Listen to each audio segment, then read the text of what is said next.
Hey there, I'm Nia Malika Henderson, and this is On Background. Iran and 6 world powers have struck a historic deal that freezes parts of Iran's nuclear program. In exchange, the West will ease sanctions that have crippled the Iranian economy. U.S. Secretary of State John Kerry and foreign ministers from Europe, Russia, and China brokered the agreement at a meeting of the so-called P5+1 in Geneva over the weekend. It's the first step towards a comprehensive agreement with Tehran scheduled to be completed in the next 6 months. Joel Rubin, Director of Policy and Government Affairs at Ploughshares, joins me now to discuss what makes this deal so historic. Joel, good to see you. Thank you. Great to be here. Talk to me about sort of the 3 most important aspects of this deal. Well, the best aspect of this deal is that it takes off the table the most dangerous materials that Iran currently has in its possession, the 20% enriched uranium. Iran will get rid of that.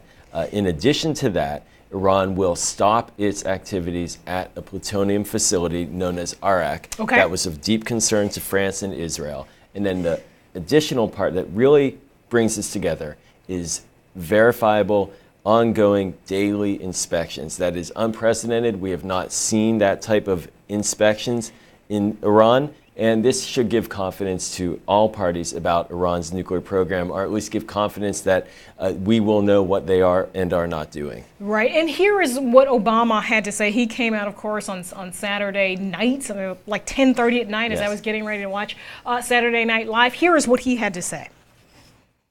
Today we have a real opportunity to achieve a comprehensive, peaceful settlement, and I believe we must test it.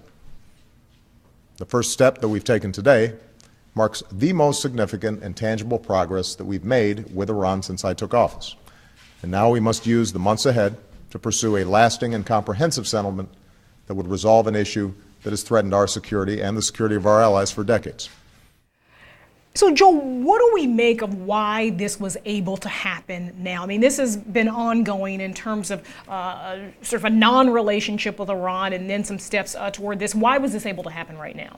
This is the first time in more than 3 decades where we've had a sustained dialogue with Iran. And it's because essentially the people of Iran changed their leadership. They've been under pressure. The international sanctions have really harmed the Iranian economy. And Iranians, when they had a chance to vote in June, they voted for the candidate who argued that he would bring them out of that isolation.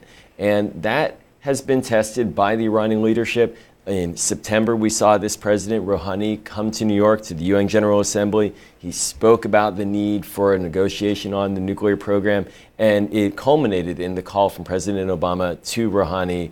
That 15-minute call really broke the ice, and now we're seeing the momentum as a result of that. Some people think this isn't momentum at all, certainly not in the right way. Lindsey Graham, he had this to say via tweet: "We had a chance to deliver a body blow, but deal gives Iran $7 billion and leaves in place one of the most sophisticated enrichment programs." Lots of critics on the Hill over this. Well, one has to ask, what's the alternative? The alternative without an agreement is Iran continuing to enrich at levels that we're not comfortable with, and doing so without full monitoring and inspection of those facilities. You know, we don't want to be in a negotiation with Iran where they're advancing their program. And we don't have that. This deal stops the program. It rolls it back in the key parts that they have where they could go to break out quickly.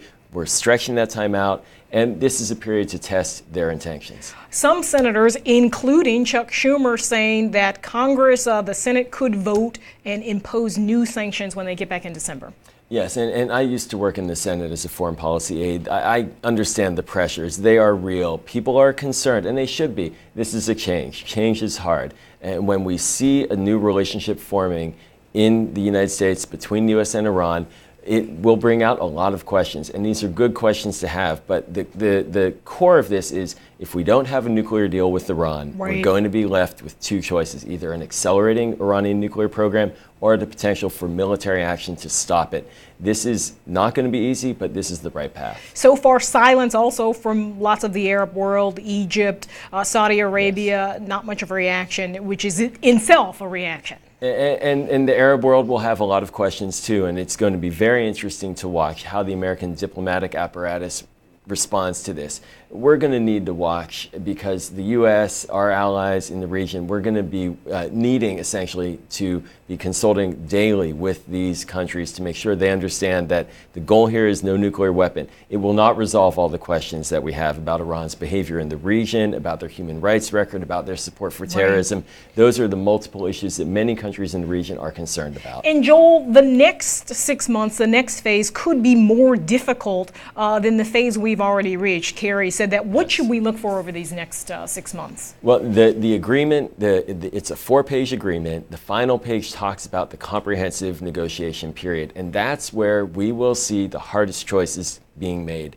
The question will be, how many centrifuges should Iran have? At what level of enrichment should they be allowed to go? How long then will the extended period for them to break out to a nuclear weapon be? These are hard choices. And then on the reverse side, they'll be looking for sanctions relief. What will they ultimately get? You know, right now the sanctions have not been relieved. There has been a marginal relief that has $7 billion given that Lindsay's talking about some relief to Iran. Unfreezing of certain offshore accounts, but the architecture remains in place. That can be turned back on at a moment's notice, and so that gives leverage to the American and the Western negotiators with Iran.